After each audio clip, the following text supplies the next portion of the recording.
بسم اللہ الرحمن الرحیم۔ اللہ کے نام سے شروع جو تمام جہانوں کا رب ہے۔ تیمور وائس چینل کے ناظرین السلام علیکم۔ آج ہم واقعات کی دنیا میں جو واقعہ آپ کے سامنے پیش کرنے جا رہے ہیں وہ ہے حضرت اسرائیل علیہ السلام کے دل میں رحم آنا۔ اپنے موضوع کی طرف بڑھنے سے پہلے ہمارے چینل کو سبسکرائب کر لیں تاکہ ہماری ہر آنے والی نئی ویڈیو آپ تک بآسانی پہنچتی رہے۔ چلیں بڑھتے ہیں اپنے موضوع کی جانب۔ ایک دفعہ اللہ تعالیٰ نے حضرت اسرائیل علیہ السلام سے پوچھا کہ تجھے کسی کی جان قبض کرتے وقت کبھی رحم بھی آیا؟ حضرت اسرائیل علیہ السلام نے عرض کیا، الہی میرا ہر ایک کی روح قبض کرتے وقت دل دکھتا ہے، مگر تیرے حکم کی سرتابی کی مجال کہاں؟ ہاں، ایک واقعہ ایسا گزرا ہے کہ جس کا دکھ میں ابھی تک محسوس کرتا ہوں، جو تنہائی میں بھی میرے ساتھ رہتا ہے۔ ایک جہاز سمندر میں سفر کر رہا تھا، وہ تیرے حکم سے ایک بھنور میں پھنس گیا۔ اس طرح تھوڑی دیر بعد وہ جہاز تباہ و برباد ہو گیا۔ جہاز میں سوار کئی مرد و زن غرق ہو گئے۔ جو مسافر بچے ان میں سے ایک ماں تھی اور دوسرا اس کا نوزائیدہ بچہ، جو تباہ شدہ جہاز کے ایک تختے پر سمندر کی لہروں میں تیرے رحم و کرم پر بہہ رہے تھے۔ تیز ہوا نے انہیں آنن فانن سینکڑوں میل دور سمندر کے کنارے پہنچا دیا۔ میں ماں اور بیٹے کے بچ جانے سے بہت خوش ہوا۔ اسی لمحے تیرا حکم ہوا کہ ماں کی روح قبض کر لو۔ میں نے مولا کریم تیرے حکم کی تعمیل کی۔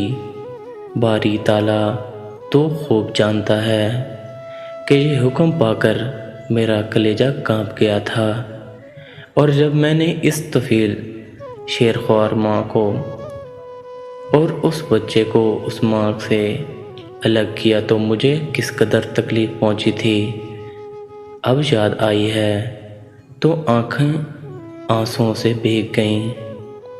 پھر حکم الہی ہوا کہ کیا تجھے پتہ ہے کہ بعد میں وہ بچہ کہاں اور کس طرح پرورش پاتا رہا؟ حضرت اسرائیل علیہ السلام نے عرض کیا، کیا اللہ تعالیٰ عالم الغیب ہے، ظاہر اور باطن اسی پر آیا ہے۔ اللہ تعالیٰ نے فرمایا، ہم نے موجیں سمندر کو حکم دیا کہ اس لاوارث بچے کو اٹھا کر ساحل پر ڈال دے۔ ساحل کے قریب ایک سرسبز و شاداب جزیرہ تھا۔ ہم نے پھولوں کو حکم دیا کہ بچے کے نیچے سیج بچھا دو۔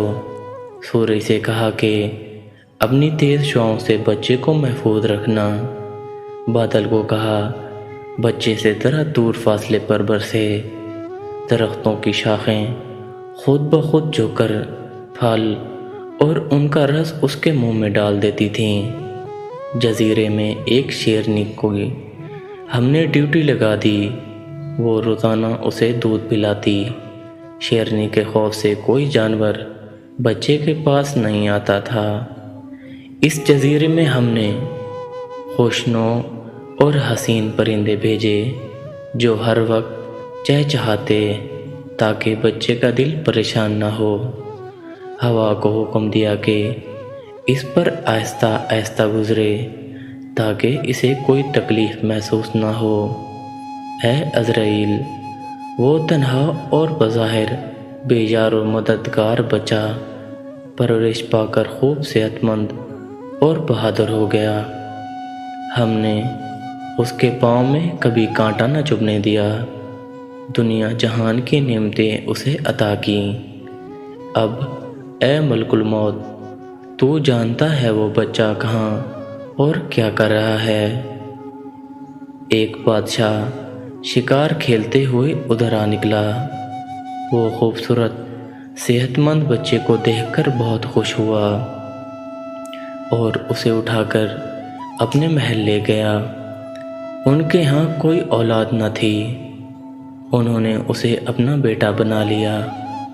بادشاہ کے مرنے پر وہ اکیلا تاج و تخت کا مالک بن گیا۔ غرور اور تکبر سے ہمارے بندوں پر ظلم کرنے لگا، ایسا سرکش نکلا کہ خود خدا بن بیٹھا، اپنے بت بنوا کر انہیں سجدے کروانے لگا۔